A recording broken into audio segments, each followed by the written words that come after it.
Hi friends, ಎಲ್ಲರೂ ಏನು ಮಾಡ್ತಾಯಿದ್ದೀರಾ? Hope ಎಲ್ಲರೂ ಚೆನ್ನಾಗಿದ್ದೀರಾ ಅನ್ಕೋತೀನಿ. ನಾನು ಇವತ್ತು ಹಬ್ಬಕ್ಕೆ ಎಲ್ಲನೂ ರೆಡಿ ಮಾಡ್ಕೋತಾ ಇದ್ದೀನಿ. ನೈಟೇ ನಮಗೆ ಸಗಣಿ ಸಿಕ್ತು, ಅದೊಂದು ಖುಷಿ ಆಯಿತು. ಹಾಗಾಗಿ ಎಲ್ಲನೂ ತಾರಿಸ್ಕೊತಾ ಇದ್ದೀನಿ. ನೆಕ್ಸ್ಟು ರಂಗೋಲಿ ಎಲ್ಲ ಬಿಟ್ಕೊಂಡು ನೈಟ್ ಹೊತ್ತೆ ಎಲ್ಲ ತಾರಿಸ್ಕೊಂಡು ರೆಡಿ ಮಾಡಿಕೊಂಡ್ರೆ ತುಂಬಾ ಸುಲಭ ಆಗುತ್ತೆ. ಯಾಕಂದರೆ ಮಕ್ಕಳನ್ನ ಎತ್ಕೊಂಡು ಮತ್ತೆ ಅವರು ಬೆಳಗ್ಗೆ ಬೇಗ ಹೇಳ್ತಾರೆ. ಹಾಗಾಗಿ ಅವ್ರನ್ನೆಲ್ಲ ಎತ್ಕೊಂಡು ಮಾಡೋಕ್ಕೆ ತುಂಬಾ ಕಷ್ಟ ಆಗುತ್ತೆ. ಹಾಗಾಗಿ ನೈಟೇ ನಾನೆಲ್ಲ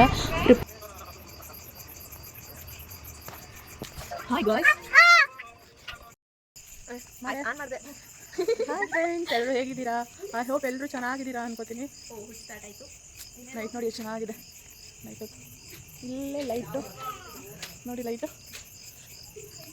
ಇಲ್ಲ ಮನೆ ಎಷ್ಟು ಚೆನ್ನಾಗಿದೆ. ಹಾಯ್ ಗೈಸ್, ಇವ್ರು ನೈಟು ಗೈಸ್ ನನಗೆ ಅಕ್ಕ ಅನ್ನಕ್ಕೆ ಅಣ್ಣ ಅಂತಿದ್ದ ಗೈಸ್. ಸುಮ್ಮನೆ ನೈಟು ಗೈಸ್, ನನ್ನ ತಮ್ಮ ಅಕ್ಕ ಅನ್ನಕ್ಕೆ ಅಣ್ಣ ಆಗ್ಬಿಟ್ಟಿದೆ ಗೈಸ್. ನಾನು ಅಣ್ಣ ಅಂತ ಹೇಳಿ ಅಕ್ಕಯಿಂದ ಅಣ್ಣ ಆಗ್ಬಿಟ್ಟಿದೆ. ಐ ಹೋಪ್ ನೋಡಿ ಎಲ್ಲರೂ ಆಟ.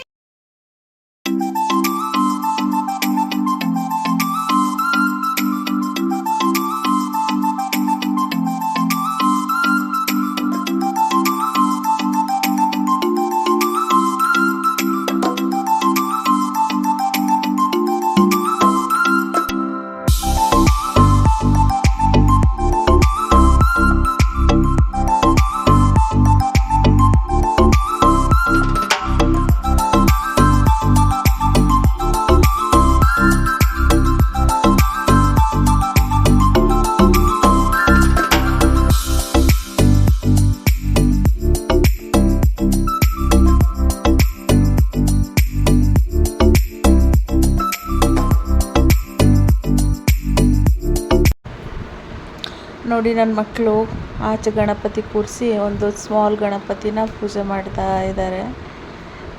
ಮಕ್ಕಳ ಆಟ, ನಮ್ಮ ಚೈಲ್ಡ್ಹುಡ್ ಮೆಮೊರೀಸ್ ಎಲ್ಲ ನೆನಪು ಬರ್ತಾ ಇದೆ ನನಗೆ. ನಾವು ಈ ಥರ ಎಲ್ಲ ಆಟ ಆಡಿಕೊಂಡು ಹೂವು ಎಲ್ಲ ಮನೇಲಿ ಹೂವು ಇಟ್ಟಿರೋದು, ಚಿಕ್ಕ ಗಣಪತಿ ಇದ್ದರೆ ತಂದೆಲ್ಲ ಇಟ್ಕೊಂಡು ಆಟ ಆಡ್ತಾ ಇದ್ದಿದ್ದು. ಲೈಟ್ಸ್ ಎಲ್ಲ ಹಾಕಿದ್ದಾರೆ ಅದಕ್ಕೆ ನೋಡಿ.